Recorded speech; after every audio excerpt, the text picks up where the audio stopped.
लेकिन जब हजारों लोगों के बीच में उसको स्टेज पे आने का मौका मिलता है और फूल मालाओं से जब स्वागत होता है तो पिछले 5-7 साल के जो सारे दर्द है और सारे कष्ट हैं वो खत्म हो जाते हैं। और मुझे लगता है मेरे डायमंड्स, मेरे टोपाज, मेरे रूबी स्टार, मेरे सफायर, मेरे ब्लैक डायमंड, सबके कष्ट आज खत्म हो चुके हैं और वो दोबारा एक कष्ट लेने के लिए तैयार हो चुके हैं।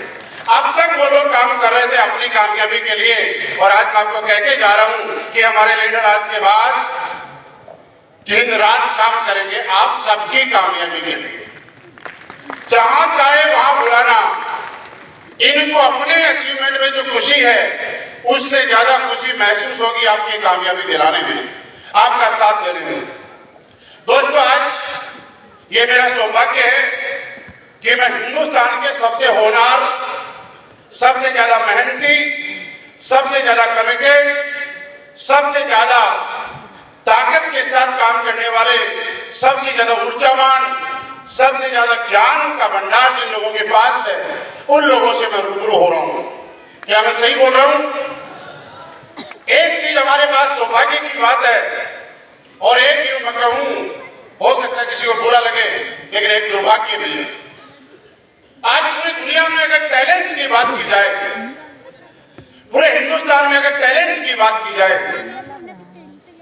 और मैं पूरे होशोबाज में बोलता हूं कि बिहार से ज्यादा टैलेंट हिंदुस्तान के किसी स्टेट में नहीं है। इस बात को मैं अच्छे से समझता हूं। दुनिया के कई देशों की यात्राएं की है मैंने। दुनिया के बड़े बड़े देशों के अंदर बड़ी बड़ी कंपनीज में सीईओ और बड़े बड़े पदों पे आज भी बिहार के लोग उन कंपनियों को संभालते हैं जिनके हजारों करोड़ के टर्नओवर है। हिंदुस्तान के जब किसी भी कोने में आप जाते हैं, आप चेक करके देखना, मैं आपको आज बता के जा रहा हूं। जब हम लोग दिल्ली में घर से बाहर निकलते हैं, कभी ओला और उबर कैब करनी होती है, उससे पूछते भाई साहब कहाँ के हो, तो बोलते बिहार से। जब किसी रेस्टोरेंट में सर्व करने वाले वेटर के पास जाते हैं, पूछते कहाँ से हो, तो बोलता है बिहार से। जब उससे पूछते हैं कि इस रेस्टोरेंट का ओनर कौन है, तो बोलते हैं सर कोई बिहार से। जब वहां से आगे किसी अच्छे पोस्ट पे, किसी नौकरी पे जाते हैं, तो बोलते हैं कहां से हो, बोला बिहार से।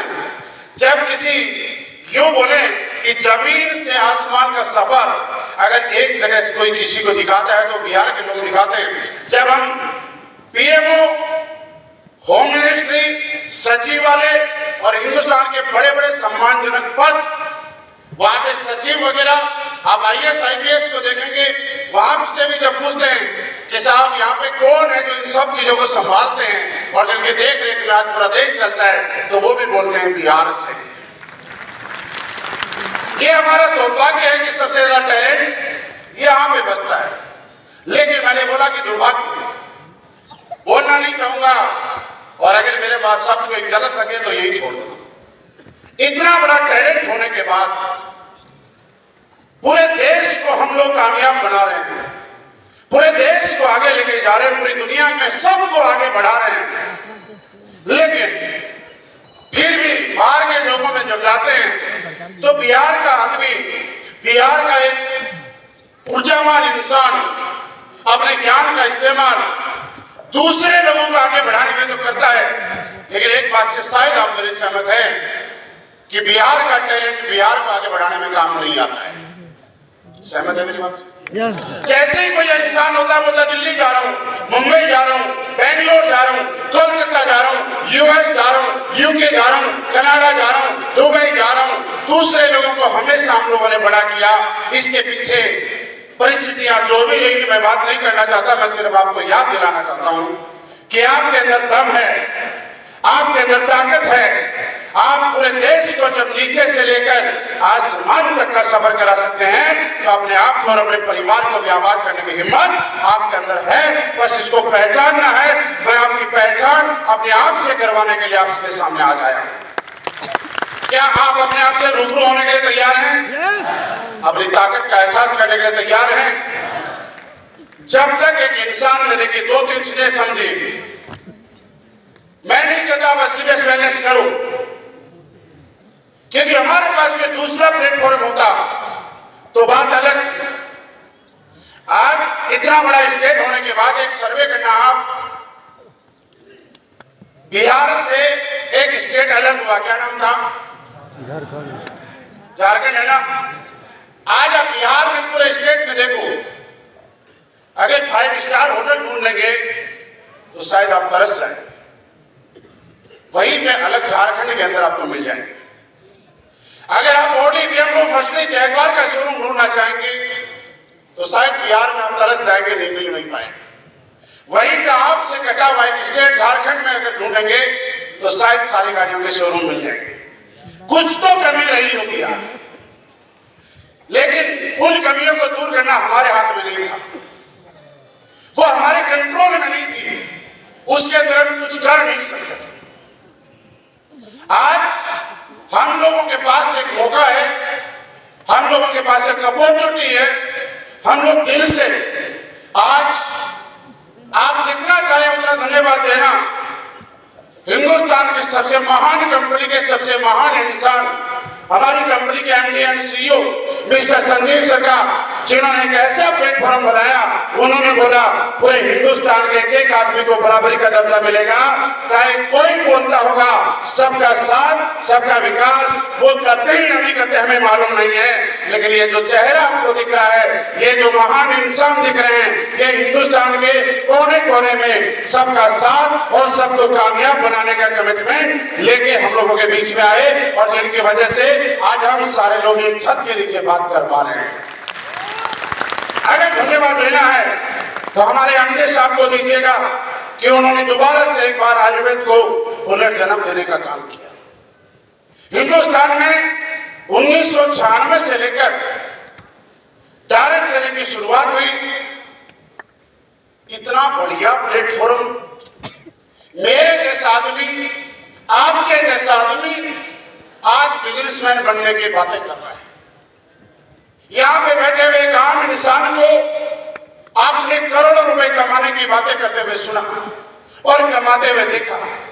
एक साइकिल वाले इंसान को ODBM मर्सिडीज के सपने दिखाए और गाड़ियां दिलाने दी, और उनके हाथों से चलती हुई गाड़ियां आपने देखी। लेकिन 1996 से लेकर आज तक हिंदुस्तान में डायरेक्ट सेलिंग को लेके जिस काम को हम कर रहे हैं, आपको बड़ी ईमानदारी से बताता हूं, इतनी अच्छी छवि नहीं थी। कोई आदमी अगर पैसे भी कमा लेता था, कामयाब भी गलती से हो जाता था, अपनी कॉलोनी के 2-4 लोगों को अपना हिस्सेदार बना लेता था, उसके कॉलोनी के लोग उसको गाली दिया करते थे, उसके गांव के लोग उसको गलत निगाहों से देखा करते थे, उसके समाज के लोग, उसके शहर के लोग उसको ऐसी नजरों से देखा करते थे जैसे इसने बहुत बड़ा क्राइम कर दिया। मेरे दोस्त, मैं कहना चाहता हूं, आम पब्लिक ना गलत थी, आम पब्लिक ना गलत है, और आम पब्लिक ना गलत होगी। कुछ तो गलत हुआ होगा लोगों के साथ कि एक आम इंसान और आम पब्लिक ने इस काम को करने वालों को गलत निगाहों से देखना शुरू किया। क्या चाहिए? आज जो लोग आए और आप डायमंड बनेंगे, मैं इसकी बात नहीं करूंगा, आप ब्रांड एम्बेसडर बनेंगे, मैं इसकी बात नहीं करूंगा, क्योंकि जब एक आदमी भूखा होता है, पेट खाली होता है, उसको कोई बोलेगा कि भैया पूरी सब्जी खाएगा कि रसगुल्ले खाएगा, मुझे बोल के बताइए क्या खाना पसंद करेगा? पूरी सब्जी खाएगा। मैं आपको पूरी सब्जी की ही बात करूंगा। जब पूरी सब्जी मिलेगी तो रसगुल्ले और रसमलाई तो आ जाएगी, उसके टेंशन मत करो।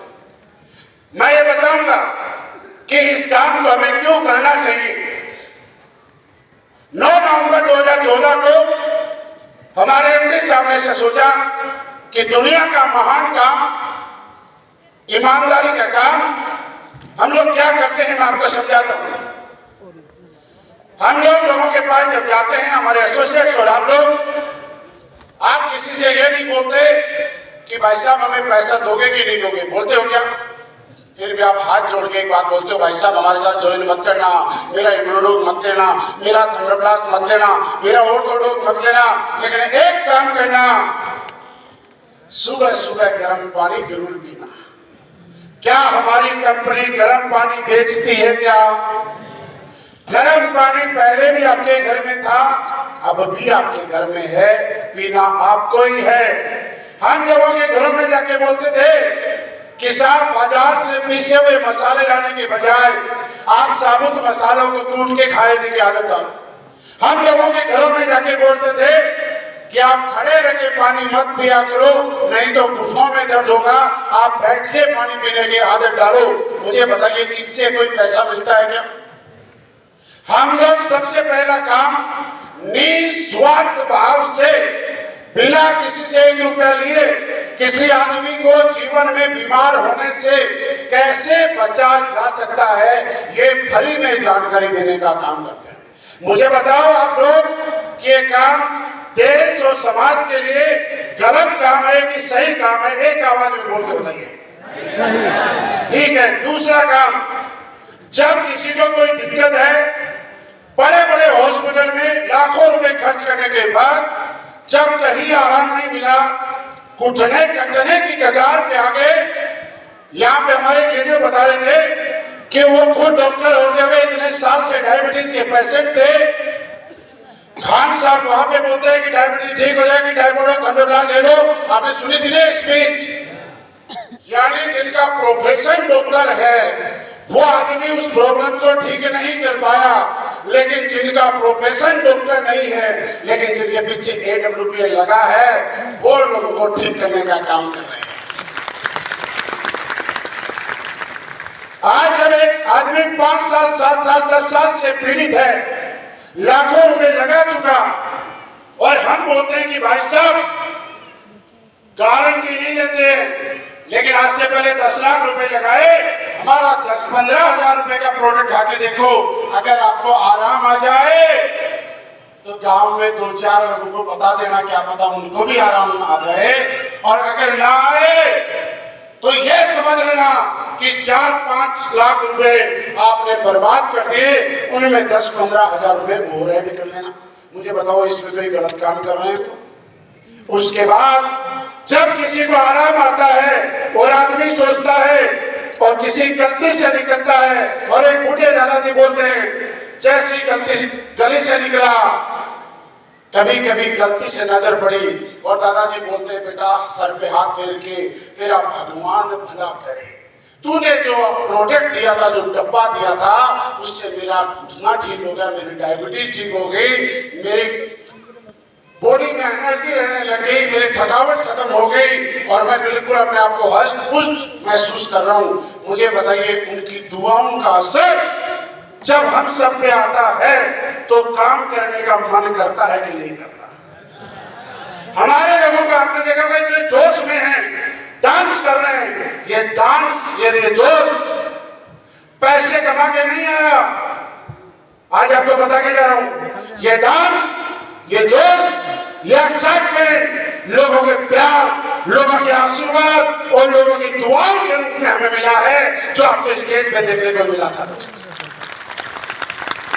अगर कोई काम ऐसा करे जिससे प्यार मिले, आशीर्वाद मिले और लोगों का साथ मिले, तो वो काम करना चाहिए कि नहीं करना चाहिए? मेरे दोस्त, हमारे लोगों ने उसके बाद क्या किया? अगला काम मैं बता रहा हूं, दुनिया का सबसे बड़ा और सबसे महान काम आज बता के जा रहा हूं। दुनिया का सबसे महान काम किसी इंसान के सोए हुए सपनों को जगाने का जो कोई काम कर देता है, वो इंसान सबसे बड़ा महान होता है।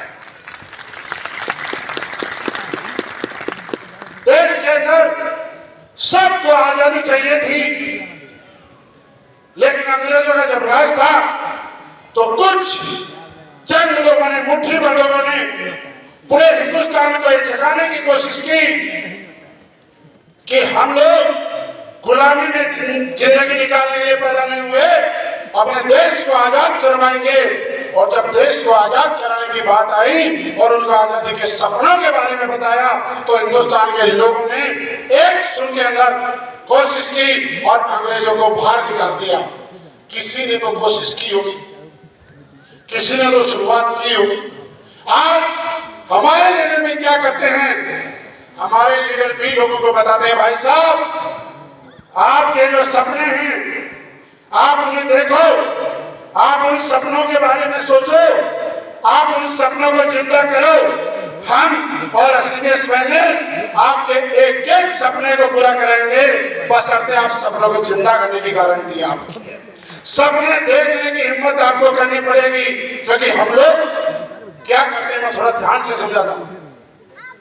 जब एक बच्चा 17-18 साल का हो जाता है, उसके मम्मी पापा जिन्होंने उसको पैदा किया, परवरिश की, उसके मम्मी पापा बोलते हैं बेटा 15-20 हजार की कोई नौकरी ढूंढ ले, ऐसा ही बोलते हैं। उसका पढ़ाया हुआ टीचर जो उसका गुरु था, जिसने उसको ज्ञान दिया, वो बोलता है कि बेटा तू एक काम कर, पुलिस की तैयारी कर, बैंक की तैयारी कर, कलरक की तैयारी कर, आर्मी की तैयारी कर, यही बात बोलते हैं। लेकिन जब वही लड़का हमारे कौशल जी के संपर्क में आता है, पांडे जी के संपर्क में आता है, प्रभात सर के संपर्क में आता है, खान साहब के संपर्क में आता है, तो खान साहब उसके सर पे हाथ रख के बोलते हैं बेटा तू 15,000 के लिए नहीं बना है, तो 1.5 लाख रुपए हफ्ते के लिए बना है, आ मेरे साथ। सोचो सोचो हम लोग क्या काम कर रहे हैं। जिसकी मम्मी और पापा ने उसको 1.5 लाख के लायक नहीं समझा, जिसके पढ़ाए हुए टीचर ने उसको 1.5 लाख रुपए के लायक नहीं समझा, हमने चंद सेकंडों में बोला आ हमारे साथ 3 साल काम कर, 1.5 लाख रुपए हफ्ता का कमाएंगे। कमवाते हैं कि नहीं कमवाते? मेरे दोस्त, हम लोग दूसरा काम ये करते हैं कि लोगों के सपनों को जिंदा करने का काम करते हैं। आज आपने जितने भी लोगों को देखा, इन लोगों के सपने किसी न किसी ने जिंदा किए, इन लोगों को सपने किसी न किसी ने पूरे करने में मदद की, और करने के बाद हम लोग बात कर रहे थे ओडी। क्या आप सारे लोग ओडी लेना चाहते हैं? यस। मुझे बताइए आवाज कब क्यों आई? बड़ी सस्ता है। मैं चाहे कितनी कोशिश कर लूं, आप कितना ही कोशिश कर लो, ओडी के नाम पे आवाज कमी आएगी। बताऊं क्यों? क्योंकि हम सारे लोग जानते नहीं ओडी क्या होती है। अदरवाइज बताओ, चैलेंज कराऊं, इस बिजनेस में आने से पहले और बचपन में मैं सबसे पहले उस लाइन में आगे हूं। हम नहीं जानते थे ओडी क्या होती है, BMW क्या होती है, मर्सिडीज क्या होती है, जगुआर क्या होती है। और उनमें से ज्यादातर लोग ऐसे हैं जिन्होंने AWPL के लीडर को छोड़ दो सर। इसके अलावा मैं ये पूछूं कि बताओ, आपके किसी जानने वाले के पास, रिश्तेदार दोस्त के पास कोई ऐसी लग्जरी गाड़ी है तो उसके दोस्त का नाम बताओ। एक आदमी बोले, एक आदमी नहीं बोलूंगा, 2% को छोड़ के 98% लोग ऐसे हैं जिनका मुलाकात ऐसे लोगों से नहीं हुई। सही बोल रहा हूं? अब जब हम बोलेंगे कि ओडी लेना चाहते हो तो कैसे हाँ करेगा? क्योंकि आज तक हमसे ज्यादा पैसे कमाने वाले किसी कामयाब आदमी के पास, जिसकी फैक्ट्री थी, जिसका होटल था, जिसका रेस्टोरेंट था, उसके पास लग्जरी गाड़ी हम लोगों ने नहीं देखी। तीसरा काम, दुनिया में पैसे वाला वो नहीं होता जो पैसे कमाता है। जिसने बहुत पैसे कमाए हैं वो दुनिया का सबसे बड़ा पैसों का चौकीदार है।